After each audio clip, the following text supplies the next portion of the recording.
invitado. Buenas tardes por acá, doctor José Luis Corallo. Voy a dar la oportunidad de leer la brevemente semblanza, que como ustedes sabrán, pues es una figura muy reconocida en el tema de la economía social y solidaria, y agradecemos que nos acompañe el día de hoy en este encuentro de cooperativas de la Ciudad de México, un encuentro por el Año Internacional de las Cooperativas. El profesor José Luis Corallo es economista, ha realizado estudios de grado en la Escuela de Economía de la Universidad de Buenos Aires, maestría y doctorado en Ciencia Regional en la Wharton School de la Universidad de Pensilvania, profesor emérito de la Universidad Nacional General de Sarmiento, de la que fue rector electo, y actualmente es director académico de la maestría en Economía Social. Es profesor también emérito de la propia Universidad Nacional General Sarmiento, profesor honorífico de la Universidad Central del Ecuador, profesor del Instituto de Altos Estudios Nacionales del Ecuador y fundador de algunas redes, de diversas redes, como la de la Red de Investigadores Latinoamericanos en Economía Social y Solidaria, así como codirector de la revista Otra Economía y director de la colección Estudios de Economía Social de la Universidad Nacional General de Sarmiento. Los invitamos también pues a profundizar en esta amplia biografía del profesor José Luis Corallo, y le damos una cordial bienvenida porque él nos va a compartir una de las temáticas que se viene trabajando en este encuentro, en este primer día, que tiene que ver con el tema de la economía popular y solidaria ante el neoliberalismo. Muchas gracias, doctor José Luis Corallo. Bienvenido.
Hola, ahora me oyen,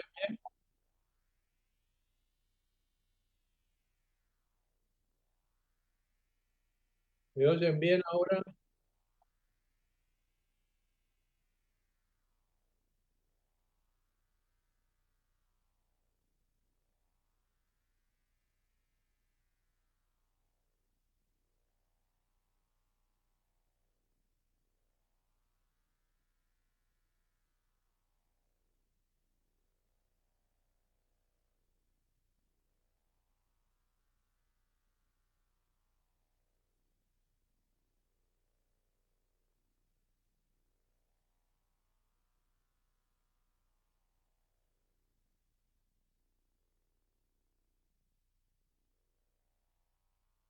¿Me oyen bien ahora? Hola, ¿puedo hablar ya está un momento? Bueno, ¿esta demora hace que no tenga el tiempo disponible o qué pasa?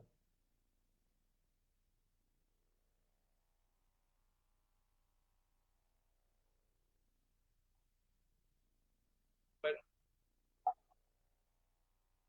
les agradezco la invitación para participar de este encuentro de cooperativas y voy a plantear un debate sobre el título de la exposición, que es la economía social solidaria ante el neoliberalismo. Voy a comenzar presentando una perspectiva histórica del contexto actual para luego esquematizar conceptos centrales de la propuesta de una economía social solidaria. Esto en contraposición con las ideas del liberalismo y el neoliberalismo, en particular nuestra propuesta de la economía popular solidaria como eje de transformación de la economía concluyendo con algunas consideraciones sobre su sujeto y lo político. ¿Me están oyendo bien?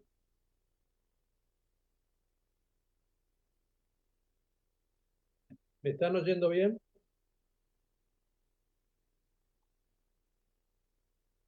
Hola, digo. Sí, le escuchamos, maestro. Adelante. En primer lugar, me voy a referir al contexto. Voy a hacer un breve raconto del paso del liberalismo al neoliberalismo. En el año 1944, hacia el final de la Segunda Guerra Mundial, Karl Polanyi publica La Gran Transformación, donde analiza cómo la hegemonía en Europa del pensamiento económico liberal, con su utopía del mercado autorregulado, había llevado a la gran crisis del 30 y al posterior abandono del patrón oro, a lo que siguió el proteccionismo, todo lo cual provocó inflaciones, hiperinflaciones y caos sociales que condujeron al fascismo y a la guerra mundial. Una de sus tesis fundamentales es que las sociedades iban a defenderse y que esas defensas iban a ser antidemocráticas, como fue la experiencia del corporativismo fascista, que acabó con el laissez-faire, pero también con la democracia, democráticas progresivas, como en el caso del socialismo, o del estado de bienestar socialdemócrata keynesiano. A esto podemos agregar otra experiencia de defensa de las sociedades que Polanyi, escribiendo desde el centro y tempranamente, no consideró. Me refiero al desarrollismo, que en América Latina implicaba sucintamente salir del modelo primario exportador dependiente con una estructura social extremadamente desigual el que habían impuesto los gobiernos conservadores con una ideología económica liberal. En su lugar se propuso la visión de una economía mixta de dos sectores. Un primer sector, el de economía pública, con un fuerte Estado nacional inversor en infraestructura, en industrias básicas y bienes públicos, impulsor de un mercado interno y rector del proceso de industrialización. Y un segundo sector de economía de mercado, con un empresariado capitalista orientado al mercado interno, con trabajadores asalariados sindicalizados que negociaban y luchaban por una mejor distribución del ingreso y condiciones de trabajo dignas, generando una cultura de derechos sociales y expectativas de ascenso social. Había la expectativa de que todos iban a ser integrados a través del trabajo asalariado que iba a acompañar a la industrialización. Se postulaba que ese modelo iba a conducir al crecimiento económico y a la modernización social con el surgimiento de una clase media y una burguesía nacional, las que eventualmente tomarían posición por un proyecto de desarrollo nacional más autocentrado. Ahora bien, en los años 70 se da una crisis del capitalismo mundial, ante el cual se toma conciencia de que los recursos no renovables ponen límites al crecimiento económico de los países centrales. Esto se dramatiza con el alza de los precios de petróleo provocado por la OPEP.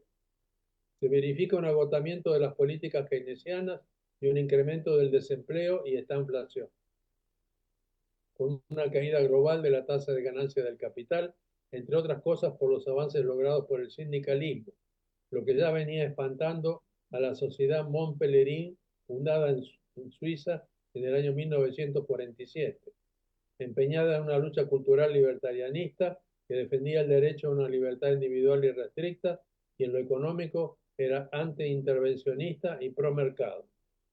Esa sociedad participaban, entre otros, von Hayek, von Mises y Milton Friedman, que hoy están en la cresta de la hora del pensamiento reaccionario. Al mismo tiempo, en los años 70, en América Latina se evidencian los límites del modelo de industrialización por sustitución de importaciones, lo que en 1980 genera la crisis de la deuda y el inicio de la década perdida, y comienzan tasas importantes de desocupación. La respuesta del capitalismo a esta crisis ya no fue el liberalismo, sino el neoliberalismo, que aunque está asociado a los gobiernos de Thatcher y Reagan, fue estrenado por sangrientas dictaduras latinoamericanas como la de Chile en el 73 y la de Argentina en el 76. La de Chile fue asesorada por los Chicago Boys de Milton Friedman. ¿Qué proponía el neoliberalismo? Confrontar con las estructuras y esquemas mentales desarrollados desde la posguerra, en particular el estatismo. Restaurar los principios de la teoría económica neoclásica con su crítica del keynesianismo y el desarrollismo, que indicaban que había que liberar al mercado, desguazar al Estado mediante la privatización de empresas y servicios públicos, construir una economía mixta con dominancia del capital, concentrar la riqueza en manos privadas y reprimir a los sindicatos, contrayendo un endeudamiento externo impagable con el consecuente sometimiento a la lógica del capital financiero. En el trasfondo de este proceso comenzarían a cambiar otras condiciones organizativas y tecnológicas de la acumulación de capital. Entre otras, la nueva concentración y globalización de las corporaciones y la financiarización del capital, con la proliferación de paraísos fiscales que desafían el control de los estados y de instituciones internacionales defensoras de las corporaciones frente a los estados nacionales. Asimismo, se dieron una revolución en las tecnologías del transporte y la comunicación, el redespliegue industrial del centro a la periferia para expoliar recursos naturales y explotar la mano de obra barata, y la robotización e informatización de la producción. Bueno, con esta esquemática presentación histórica del siglo XX, paso ahora al siglo actual. A inicios del siglo XXI se dio en América Latina un interregno con rebeliones populares que tiraron abajo gobiernos que reaccionaban ante las consecuencias sociales del programa neoliberal y que posibilitaron el surgimiento de gobiernos democráticos con orientación nacional popular, como los de Bolivia, Ecuador, Venezuela, Argentina, Brasil, Paraguay y Uruguay.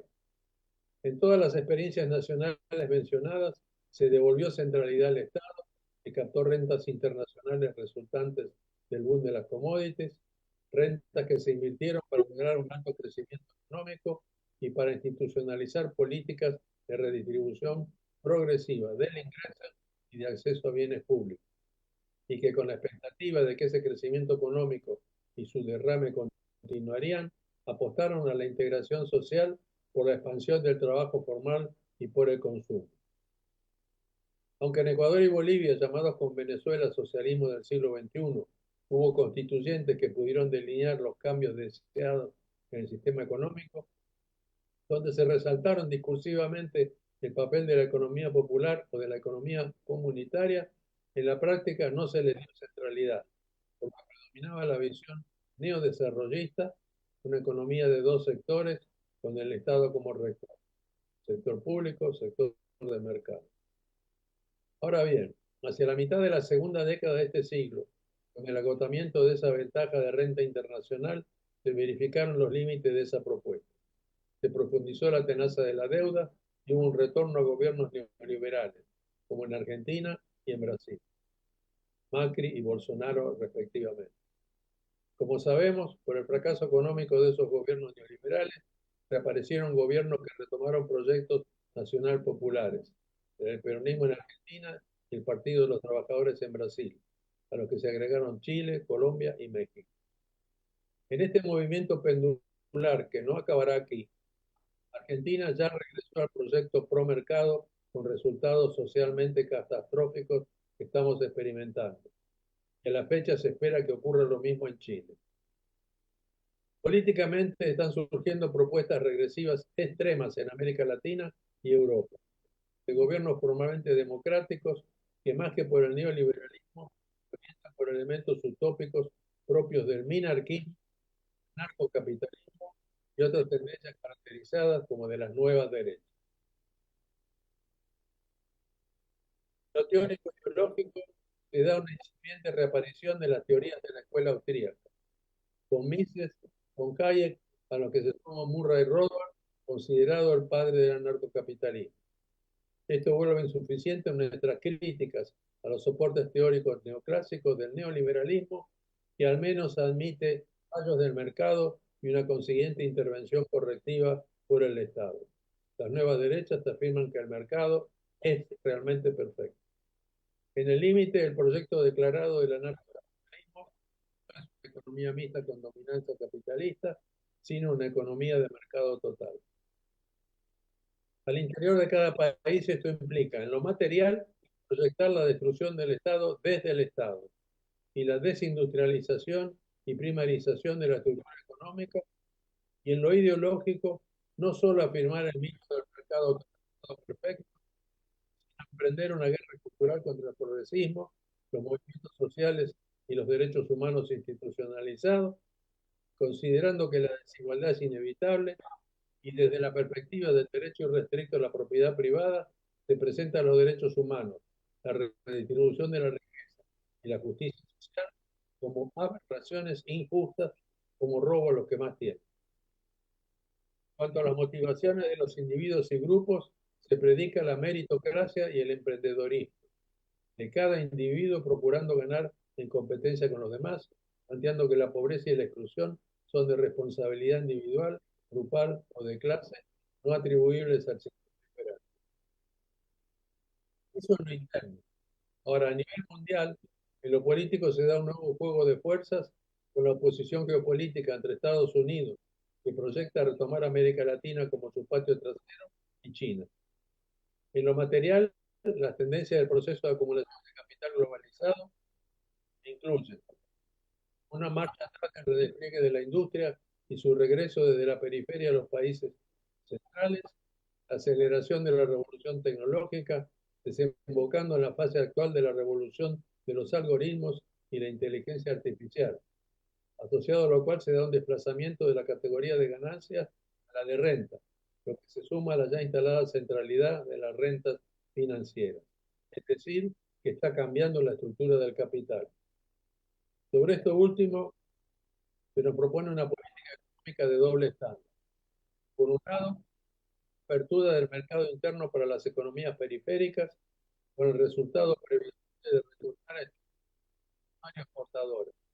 Y por otro lado, el proteccionismo para los países del centro, con tratados de libre comercio asimétricos y con una represión brutal a las migraciones masivas de trabajadores desde América Latina o África hacia Estados Unidos y Europa, para fijar a los trabajadores en sus lugares de origen, al mismo tiempo que se da movilidad ilimitada al capital. En ese contexto se profundizan, por un lado, la exclusión de los trabajadores del mercado de trabajo formal, la precarización del trabajo en general y el desempleo abierto, y por otro, la pobreza estructural.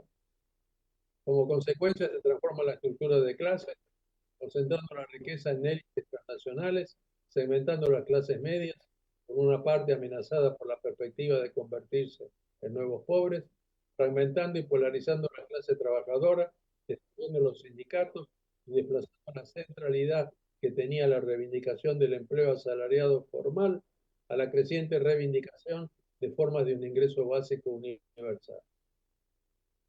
Llegamos así a un aspecto fundamental de nuestro punto de partida. Estamos ante una crisis estructural del trabajo formal y de los correspondientes derechos laborales como principio económico de integración social.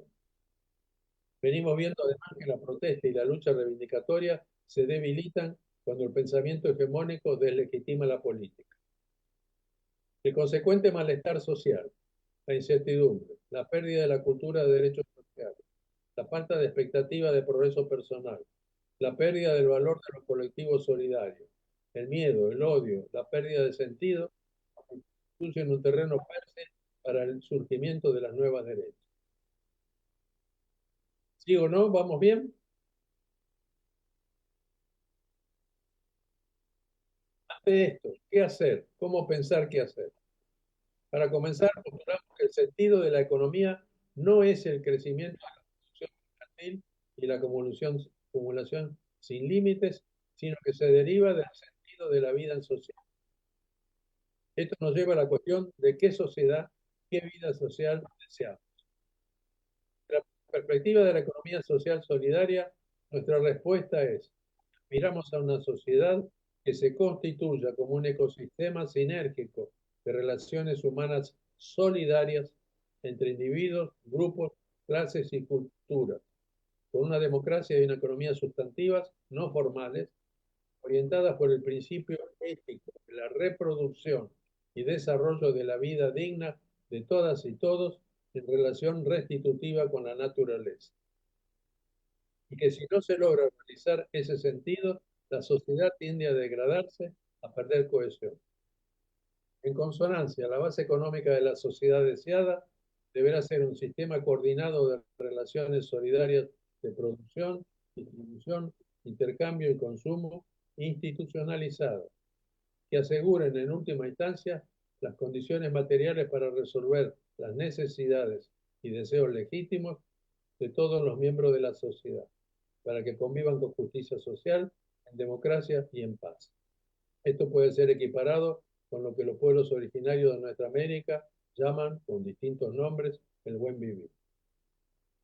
No nos limitamos entonces a la vida biológica, a una vida alimentada por un consumismo cuantitativista irresponsable, traccionado compulsivamente por el deseo y la ansiedad por poseer más y más medios de consumo, lo que metafóricamente se llama nivel de vida, sino por un consumo ético, con sujetos en libertad para optar entre satisfactores de calidad comunitaria y social.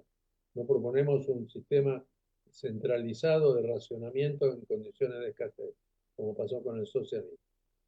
Haciéndose responsable de sus efectos sociales y sobre la naturaleza, con austeridad, a la vez que con igualación de acceso de todos a los bienes y servicios necesarios para una vida digna. Ahora bien, ¿con qué conceptos teóricos y operativos podemos desarrollar estas ideas?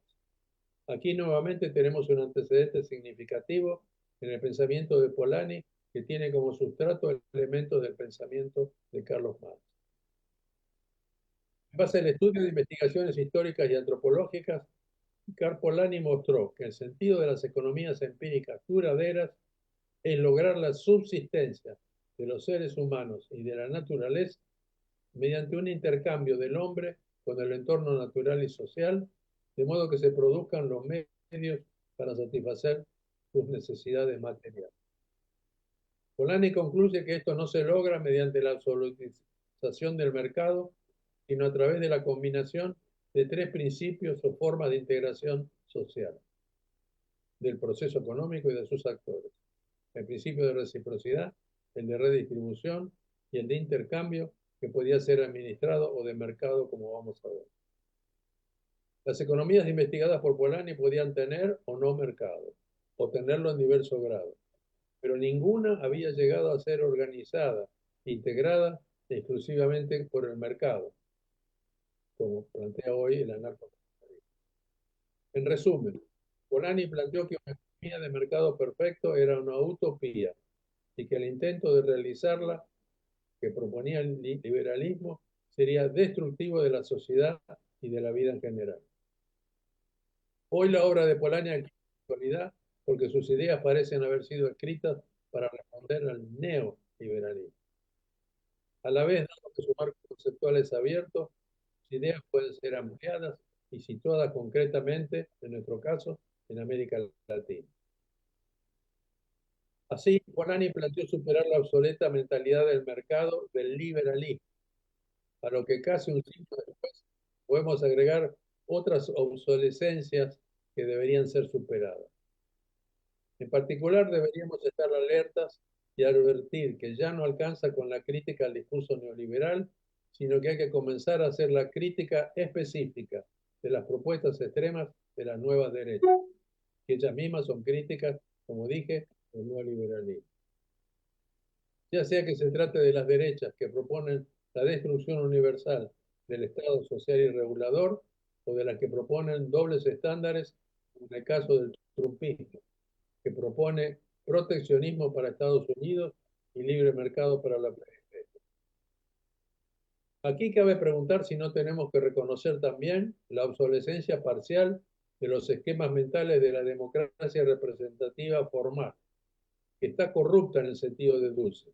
Es decir, que los representantes se autonomizan de los representados, dejan de escucharlos y mandan mandando y no obedeciendo, como dicen los zapatistas. Por supuesto, hay variaciones de esto en los distintos países de América Latina. Otro tanto ocurre con la obsolescencia de los esquemas mentales propios del neodesarrollismo latinoamericano. Por ejemplo, su hipótesis de que en un contexto de globalización de capital se puede confiar en la formación de una burguesía nacional orientada al mercado interno y en la redistribución por derrame y el consumo como principal mecanismo integrador de la sociedad. Asimismo, debemos considerar la obsolescencia de los esquemas mentales de la modernidad homogeneizante. Ahora quiero aportar algunos elementos teóricos de la economía social y la economía social solidaria, de la que no tenemos ni una teoría cerrada ni un modelo listo para armar. Definimos la economía como un sistema de procesos de producción, distribución, creación y consumo que, a través de principios, instituciones y prácticas, organizan las comunidades y sociedades en cada momento histórico para obtener las bases materiales de resolución de las necesidades y deseos legítimos de todos sus miembros, las actuales y las de futuras generaciones, de modo de permitir la reproducción y desarrollo de la vida, sosteniendo los equilibrios psíquicos, los interpersonales y lo que se dan entre comunidades y con la naturaleza. Esto equivale mucho al vivir bien o buen vivir. Los principios pueden verse como esos principios que mencioné, pueden verse como patrones objetivados, institucionalizados de relacionamiento social, discernibles mediante la investigación empírica, emergen de procesos históricos y se explican por los requerimientos de reproducción de las sociedades conjuntas. Recordemos que Polanyi identificó 3 principios de integración social, el proceso económico y sus actores, que encontró presentes en todas las sociedades: el de reciprocidad, el de redistribución, el de intercambio. Para analizar la economía vamos a sugerir ampliar ese conjunto de principios económicos que son institucionalizados cultural o jurídicamente, como voy a ejemplificar, que están subsumidos principio ético, reproducción y desarrollo de la vida. Un principio ético es un principio no negociable. La vida no es negociable para nuestra percepción de la economía. A saber, ¿cuáles son los principios? En primer lugar, el principio de producción, que en una economía compleja implica la participación de las y los trabajadores en el sistema de división social del trabajo, produciendo productos útiles para resolver necesidades. Lo ponemos en primer lugar para jerarquizar al trabajo, que es el principal principio de integración social de las personas, hoy puesto en jaque por el neoliberalismo y el anarcocapitalismo. Ese trabajo puede expresarse como realización de la fuerza de trabajo contratada como mercancía dirigida por los dueños de los medios de producción, o sea, el trabajo dependiente, o como actividad de producción autogestionada por trabajadores dueños de sus medios de producción, un trabajo autónomo, individual, asociado, por ejemplo en cooperativas, o como trabajo doméstico de reproducción, productivo de valores de uso para el propio consumo, que no pasa por el mercado, aunque no siempre está reconocido por la sociedad. ¿Qué ejemplos de instituciones legales o culturales tenemos que pautan los comportamientos según el principio de producción? Por ejemplo, las leyes del contrato de trabajo, las leyes de cooperativas, las leyes de la familia, transferencias recurrentes como la asignación universal por hijo en la Argentina o el bono de desarrollo en Ecuador, pautadas culturalmente por la misma cultura de trabajo. Acá tenemos una institucionalización cultural. En segundo lugar, agregamos el principio de distribución primaria, es decir, la apropiación inmediata de lo producido por los distintos agentes del proceso económico. Lo agregamos al ya mencionado principio de redistribución progresiva de la riqueza. Hablamos entonces de un principio de distribución y redistribución cuya justicia es indispensable para asegurar una mayor igualdad y atender a la pobreza. Las sociedades o comunidades establecen un centro de autoridad legítima, por ejemplo el Consejo de Ancianos del Estado, al que se aportan excedentes monetarios o en especie para ser redistribuidos con el objetivo de que la sociedad o comunidad se mantenga cohesionada. Forma de institucionalización: los convenios internacionales por los que el Estado se obliga a garantizar los derechos humanos establecidos, el derecho al trabajo, la salud, la educación, las leyes que fijan salario mínimo, las leyes de presupuesto y política fiscal. En tercer lugar, resaltamos el principio de reciprocidad, que es muy propio de una economía solidaria. Generalmente está asociado al don. que implica dar, exigir nada a cambio, pero con la expectativa de recibir cuando se necesite. Forma de institucionalización de este principio, un banco de sangre. Uno dona sangre sí, confiando en que cuando necesite, pero no sabiendo que lo va a necesitar. O un sistema previsional por reparto, donde los trabajadores activos aportan un fondo del cual se van a jubilar si llegan a la edad de jubilación, pero en realidad no saben si van a llegar. O la minca o la mano vuelta andina. Son formas de institucionalidad. En cuarto lugar, el principio de la casa, el estoico de Aristóteles, que se da cuando entre miembros de una comunidad doméstica, sea una familia o una comunidad, comparten bienes adquiridos o producidos por el propio particular, las actividades que el feminismo ha denominado economía del cuidado. Que se agrega al oikos la casa común, hasta la matriz, por ejemplo, las leyes de familia, las leyes de preservación de humedales o de bosques,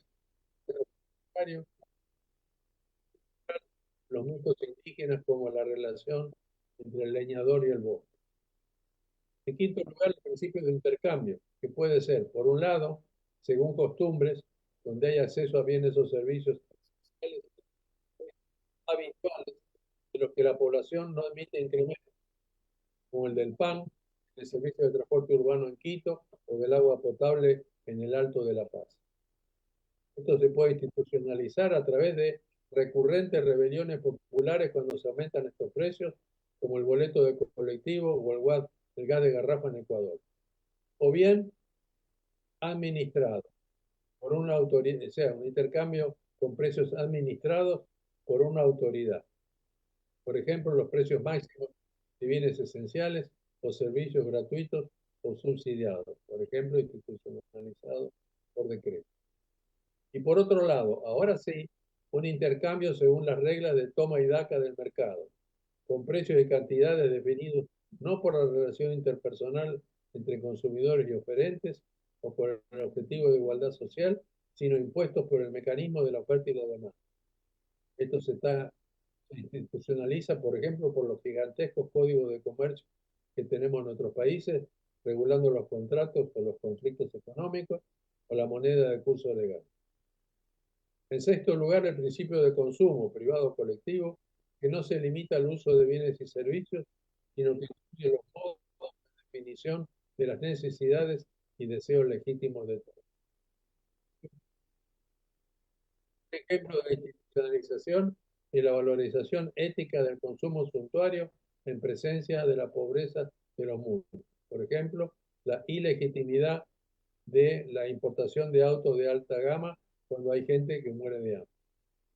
O decretos relativos a permisos de importación de bienes de lujo, costumbres o leyes que imponen la vacunación obligatoria, la educación básica, reglamentaciones de la disposición de residuos. Son ejemplos de la institucionalización del principio de consumo. En séptimo lugar, el principio de coordinación del proceso económico por una combinación de mercado, del Estado y de la sociedad o comunidad organizada. Ejemplo de institucionalización, los consejos de planificación, el presupuesto participativo, las asambleas comunitarias. Reiteramos, la sociedad va creando una pluralidad de instituciones que pautan los comportamientos económicos de los individuos en sociedad. Pero el neoliberalismo o el anarcocapitalismo sostienen que solo debe regir la institución mercado, que todas las actividades y relaciones sociales deben ser organizadas como mercado. La educación, la salud, la previsión social, incluso las guerras tienen que ser compradas y vendidas los ejércitos de mercenarios. Cuando hablamos de economía social, no nos referimos a la definición muy generalizada de origen europeo y de larga data, es decir, al conjunto de las formas cooperativas, mutuales y asociaciones, ni a los emprendimientos mercantiles por cuenta propia, ni tampoco a la noción por algunos que es la economía Siento que alguien habla. ¿Me quieren decir algo? Sigo entonces.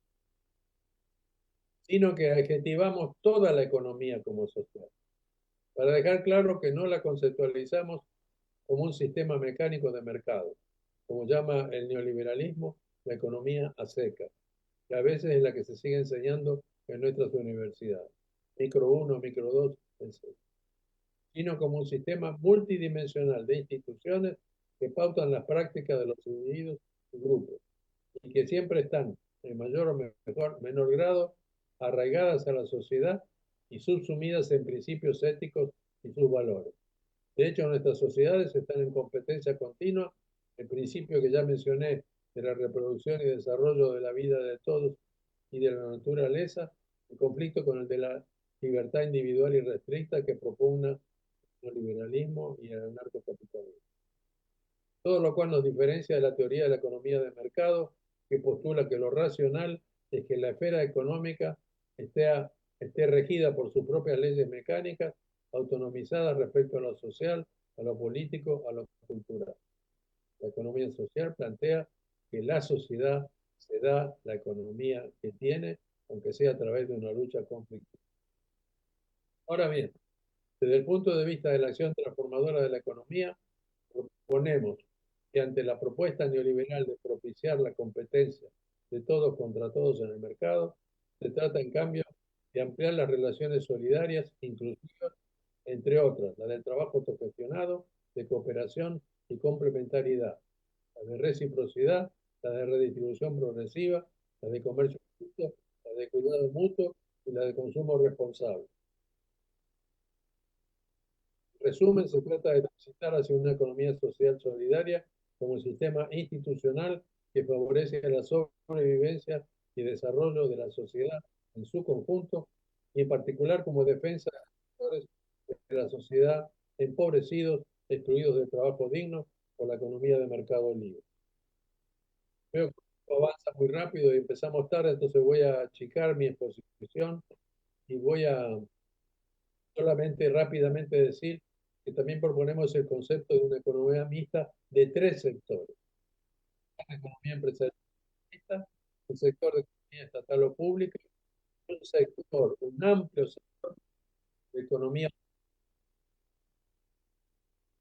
es decir, esta economía popular es la economía de las mayorías, la economía de las y los trabajadores, de los que viven o quieren vivir de su que tienen la unidad doméstica familiar o comunitaria, cuya lógica es lograr la reproducción ampliada, siempre mejor, de la vida de sus miembros.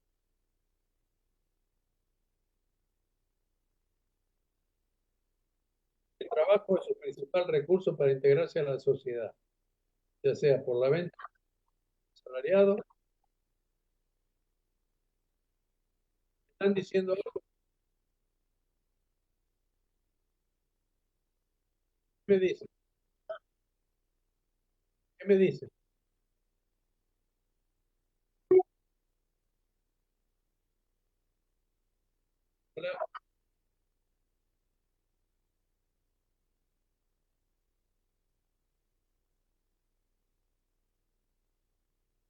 Digo, para integrarse a la sociedad, ya sea vendiéndolo como trabajo salariado o como trabajo por cuenta propia o trabajo comunitario o trabajo para el autoconsumo familiar o comunitario. Voy a tener que explicar esta parte de la exposición, pero aclarar que no se trata, cuando hablamos de economía popular, del llamado sector informal, ni tampoco de una economía de los pobres, sino de un amplio sector heterogéneo, con sectores muy desarrollados y otras que están al nivel de las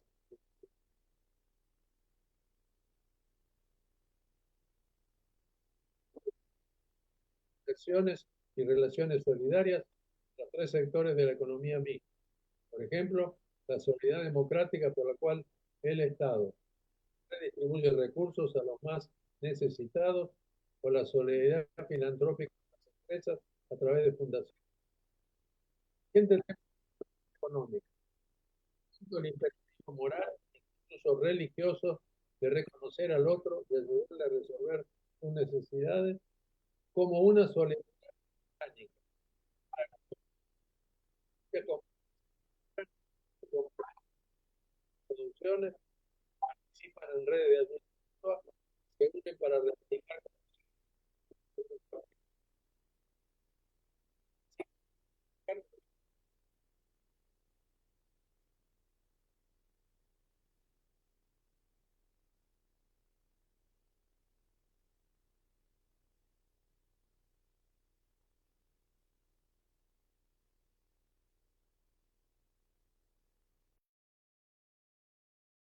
Lamentamos un poco ahí lo del audio, porque sí, este texto contiene varios puntos de reflexión muy importantes. De hecho, pues le agradecemos que haya tenido el tiempo y la amabilidad de poder compartir. Antes que nada, pues ofrecerle un aplauso a nuestro invitado.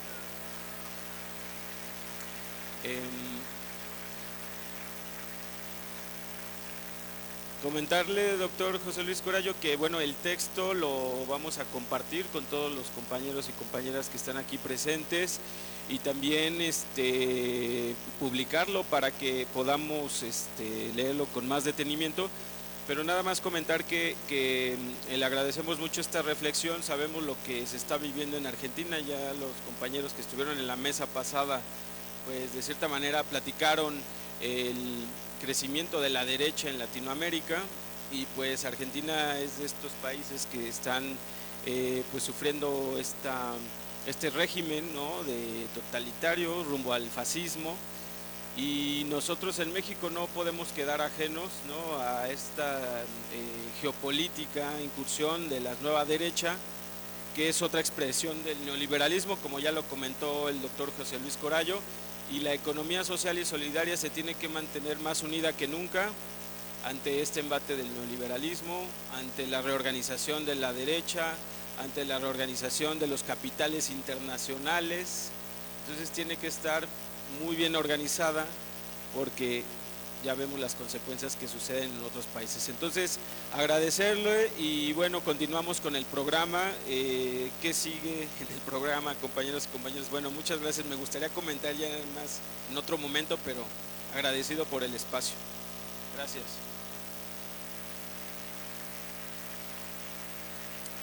Muchas gracias a nuestros compañeros, a José Luis Corallo, que me comenta la directora de Atención a Cooperativas. Esta ponencia, su presentación nos la estará compartiendo y estará disponible en la página de la Secretaría de Trabajo y Fomento al Empleo la siguiente semana para que la puedan estar consultando. Sabemos que tuvimos algunas dificultades por la forma en que se está realizando, que es de forma remota, pero consideramos que es un tema muy interesante que los puede seguir enriqueciendo en esto de la economía social solidaria y el cooperativismo. También agradecer al compañero David Salvador Cruz Rodríguez, que fungió como persona que llevaba la sesión. Ahora vamos a tener en este mismo auditorio un evento cultural. Vamos a tener un espacio de aproximadamente 40 minutos, un evento cultural, y también para que ustedes puedan salir del auditorio, puedan ingerir alguna bebida, algún alimento. También recordarles que acudan a los stands de las cooperativas que tenemos el día de hoy para que conozcan sus productos, sus servicios y puedan consumir lo que sea de su agrado. Entonces regresamos más o menos al 10 para las 5 a este mismo auditorio que tenemos la Mesa Nacional, el Cooperativismo en México, Avances, Retos y Oportunidades, y posteriormente a las 6:10 tendremos nuestra última mesa del día, que es experiencias organizadas desde las comunidades. También posteriormente, después de que regresemos de la comida, les daremos más información, estaremos reiterando la información que ya se dio sobre el formulario de los grupos en proceso de constitución y de las cooperativas que están aspirando a ser beneficiadas en el programa de economía social. Entonces, recordarles, nos vemos más o menos al 10 para las 5 en este mismo auditorio, y ahorita tenemos el evento cultural.